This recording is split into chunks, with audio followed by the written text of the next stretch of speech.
اللہ کے سوا کسی اور کی اطاعت جس سے اللہ کی معصیت لازم آتی ہو، شرک۔ لا طاعت لمخلوق فی معصیت الخالق، مخلوق میں سے کسی کی اطاعت نہیں ہوگی کہ اس معاملے میں جس میں خالق کی معصیت لازم آ رہی۔ ہاں، خالق کے احکام کے اندر والدین کا حکم بھی مانو، اطاعت کرو، اساتذہ کا حکم مانو، کسی اور کو اپنا لیڈر مانا ہے اس کا حکم مانو، لیکن ناٹ بیونڈ۔ وہ جو سرکل ہے کتاب و سنت کا، اس سے باہر نہیں۔ لا طاعت لمخلوق فی معصیت الخالق، یہ آپ الجبرے کے فارمولے کے طور پر اپنے سامنے رکھیے۔ اب اسے اپلائی کیجئے، جیسے فارمولوں کے ذریعے سے پھر بڑے بڑے وہ سم جو ہے وہ حل کیے جاتے تھے سوالات۔ صبح کا وقت ہے، آنکھ بھی کھلی ہے، کوئی اذان کی آواز بھی کان میں آئی ہے، آپ کا نفس کہتا ہے ابھی سو جی۔ آپ نے اپنی چادر یا کمبل کو درست کیا اور کروٹ لی اور سو گئے۔ یہ کیا ہے؟ آپ نے کس کا حکم پیچھے پھینکا اور کس کا حکم مانا؟ اللہ کے حکم کو پیچھے پھینک دیا، نفس کے حکم کو آگے رکھا۔ یہ شرک، اس شرک کو جاننے والے بہت کم ہیں۔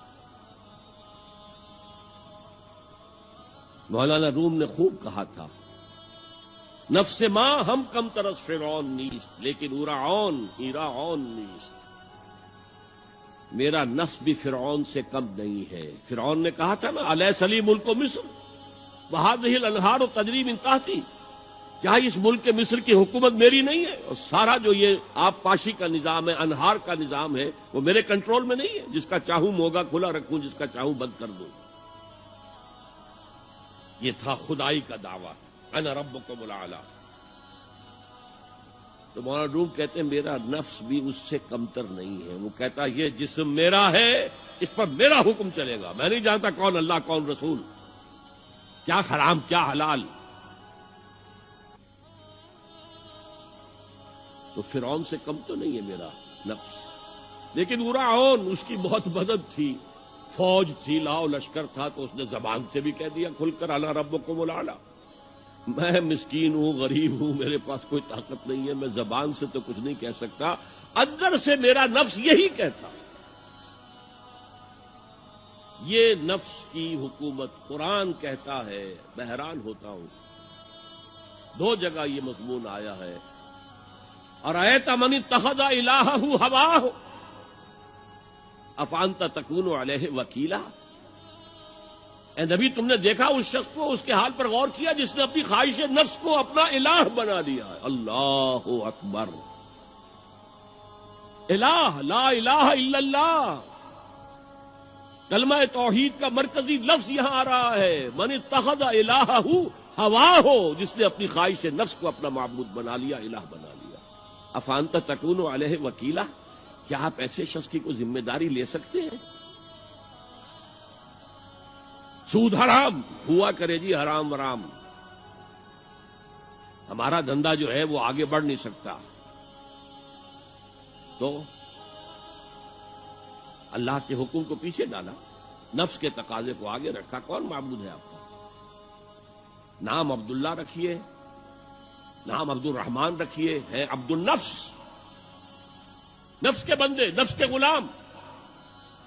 یہ میں نے یوں سمجھیے کہ جیسے میں نے ہجرت اور جہاد کی ڈیفینیشنز کی تھی۔ ہجرت کا بیس کیا ہے؟ پوچھا گیا ای الہجرت افضل ہو یا رسول اللہ، اے اللہ کے رسول بتائیے سب سے اعلیٰ ہجرت کون سی ہے، افضل؟ فرمایا ان تہجر ما کرہ ربک، ہر اس چیز کو چھوڑ دو جو تمہارے رب کو پسند نہیں۔ آج رات ہی سے آپ ہجرت شروع کر سکتے ہیں۔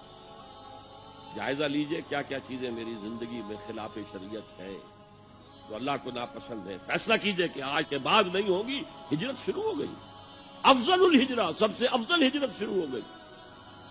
لیکن ٹاپ پر لے جائیے تو یہ ہجرت جب اللہ کے دین کو قائم کرنے کی جدوجہد اس مرحلے پر آ جائے کہ اب باطل کے ساتھ ٹکراؤ ہے اور اب چاہیے کہ ساری قوت ایک مرکز پر جمع ہو جائے، ہجرت فرض کر دی گئی، وہ ہجرت گھر بار چھوڑ کر، اہل و عیال کو چھوڑ کر، اور مکے کے بھیڑیوں کے رحم و کرم پر چھوڑ کر اپنے گھر والوں کو جو لوگ ہجرت کر کے آئے، حکم تھا۔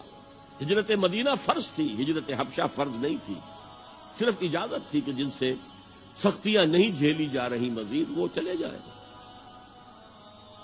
تو ہجرت کا یہ ابتدائی نقطہ، انتہا یہ جہاد، المجاہد من جاہد نفسہ، جہاد تو یہاں سے شروع ہو گیا، اپنے نفس کے خلاف جہاد کرنا۔ صبح نفس نے کہا ابھی سو جاؤ، آپ نے نفس کی بات کو رد کیا، اپنا کمبل اٹھا کے پھینکا، اٹھے، وضو کیا، نماز کے لیے آپ مسجد چل دیے، آپ نے جہاد کیا نفس کے خلاف۔ یہ افضل الجہاد ہے، اور سب سے چوٹی اوپر یہ ہے کہ جب وہ حق و باطل کی جنگ ہو تو جان ہتھیلی پر رکھ کر میدان میں حاضر ہو جاؤ۔ هي الحلقات تحفظني بآيات من القرآن